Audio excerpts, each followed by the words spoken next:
rahmah. Why did the Quran, why is it filled with stories of the Prophet? Because it's the pedagogy, it's the minhaj, it's the user manual. Allah subhanahu wa ta'ala is telling us, look at how these prophets, they live their lives. You're not prophets, but you are the messengers of the messenger of Rasulullah. So we are messengers. We can call ourselves messengers of messengers. Sahaba used to say that when they would go to give da'wah, they would say, Inni Rasulu Rasulillahi ilaykum. Wow.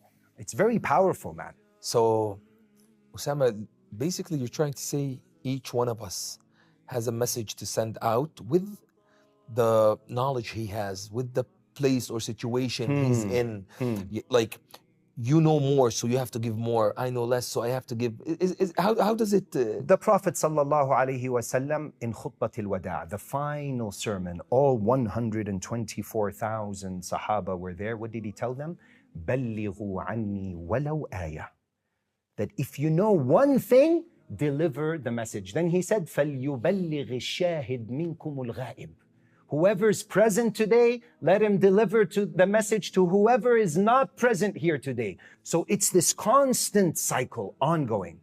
And anything that you know, and it's just, look, tadhkir is for Muslims. It's not just for non-Muslims. Bani Israel, Musa alayhi salam was sent to Bani Israel. Were they kuffar or believers? By then? At that time. They were believers. They were actually Muslims. Yes. They were Muslims. They believed in Musa alayhi salam's message and they submitted, but their iman was weak. Super weak. Super weak. That took them this way now. Took them that way. So Allah would send prophets amongst Bani Israel, although they were believers, but they would lose the track. They would come off the Sirat al-Mustaqim somewhat, and the prophets would be sent to them to remind them and strengthen their iman. This is a very important point because people think da'wah is only for non-Muslims. You could say that the appropriate word for Muslims would be tadhkir.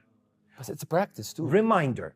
No, reminder. وَذَكِّرْ فَإِنَّ الذِّكْرَى تَنْفَعُ الْمُؤْمِنِينَ. So when you're talking to the believers, your fellow believers, you're reminding them about Allah. And then he's telling you what to remind them of. Their purpose. وَمَا خَلَقْتُ الْجِنَّ. The verse right after it. وَمَا خَلَقْتُ الْجِنَّ وَالْإِنسَ إِلَّا لِيَعْبُدُونَ. I didn't create ins and jinn except for that worship. Not only that, man. It's actually quite deep. If you notice in the Quran, Allah doesn't mention stories of dhakirin, although dhikr is amazing. طبعا. A lot of reward for dhikr. He doesn't go into details of worshippers that used to worship Allah for years upon years. But He will name an entire chapter after an ant.